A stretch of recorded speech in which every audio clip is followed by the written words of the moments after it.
नमस्कार दोस्तों, अगर कोई इंसान 6 फीट से लंबा नहीं है तो वो इंसान ही नहीं है। अगर खुद को इंसान कहलवाना है तो 6 फीट से लंबा होना पड़ेगा। कैसी बेतुकी सी बात सुनने में लग रही है ये, लेकिन कैसा लगेगा अगर आपको मैं कहूँ कि इंडिया की ओल्डेस्ट माउंटेन रेंज, हिमालय से भी ओल्डेस्ट, यानी कि अरावली माउंटेन रेंज। इस माउंटेन रेंज का कितना हिस्सा अरावली माना जाएगा और कितना हिस्सा लैंड माफिया या फिर माइनिंग माफिया को सौंप दिया जाएगा, इसके लिए भी ऐसी बेतुकी सी डेफिनेशन दी गई है। आपको एक बार में विश्वास हो जाएगा क्या? नहीं ना, मुझे भी नहीं हुआ था। मुझे विश्वास तक नहीं होता कि कोर्ट ने इस प्रकार की डेफिनेशन एक्सेप्ट कर ली होगी। ये बड़ी नहीं, बहुत बड़ी बात है कि लैंड माफिया और माइनिंग माफियाओं का अगला शिकार अरावली रेंज बन चुका है। आखिर यहाँ पे क्या मसला है, आइए जानने की कोशिश करते हैं आज के इस वीडियो में।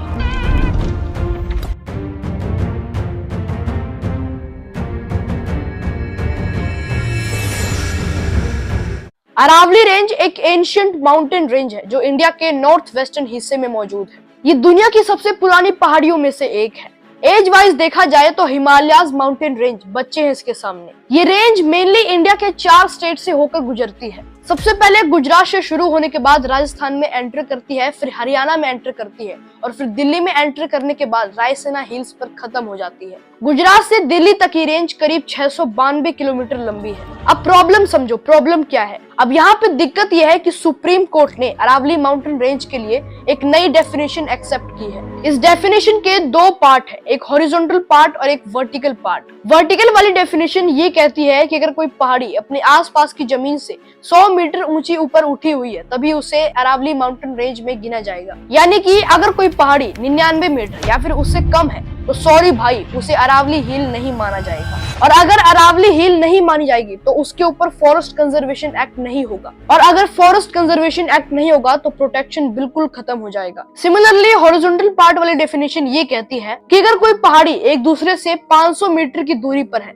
तभी उसे अरावली रेंज माना जाएगा। अब दिक्कत यह है कि अरावली माउंटेन रेंज की सिर्फ 8.7% ही पहाड़ियां ऐसी हैं जो 100 मीटर से ऊंची हैं, बाकी सारी की सारी तो 100 मीटर से छोटी हैं। इसका मतलब ये हुआ कि भी 91% पहाड़ियों पे खतरा मंडरा रहा है। और अगर अरावली हिल्स कट जाएंगे तो हमें बहुत सारे प्रॉब्लम्स फेस करने पड़ेंगे। सबसे पहली और सबसे बड़ी प्रॉब्लम होगी थार डेजर्टिफिकेशन की। थार डेजर्ट, जिसे द ग्रेट इंडियन डेजर्ट कहते हैं, ये सिर्फ रेत का ढेर नहीं है बल्कि एक सूखा इलाका है जो राजस्थान के वेस्टर्न एरियाज में है। अब समझने वाली बात यह है कि डेजर्ट एक जगह नहीं है बल्कि एक कंडीशन है, और ये अपनी जगह पे नहीं रहता बल्कि आगे बढ़ता रहता है। थार डेजर्ट में तेज वेस्टर्ली विंड्स चलते हैं जो अपने साथ लाखों टन बारीक धूल और पार्टिकल्स को अपने साथ उड़ा कर ले जाते हैं, और अगर कोई इन्हें रोके नहीं तो ये उपजाऊ जमीन पर कब्जा कर लेते हैं। जब उपजाऊ जमीन पर रेत की परत बन जाती है तब वहां पर डेजर्ट बनने लगता है। ये अपने आसपास के हवा को भी गर्म बना देता है, और जब गर्म हवा उपजाऊ मिट्टी पर पड़ते हैं तो वहां की सारी नमी सोख लेते हैं। इस पूरे प्रोसेस को ही डेजर्टिफिकेशन कहते हैं।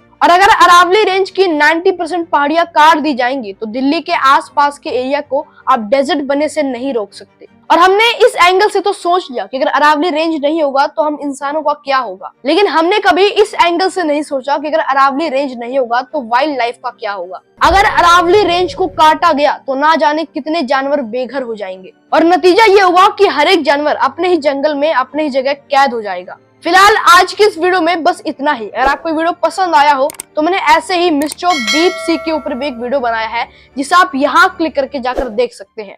बहुत बहुत धन्यवाद।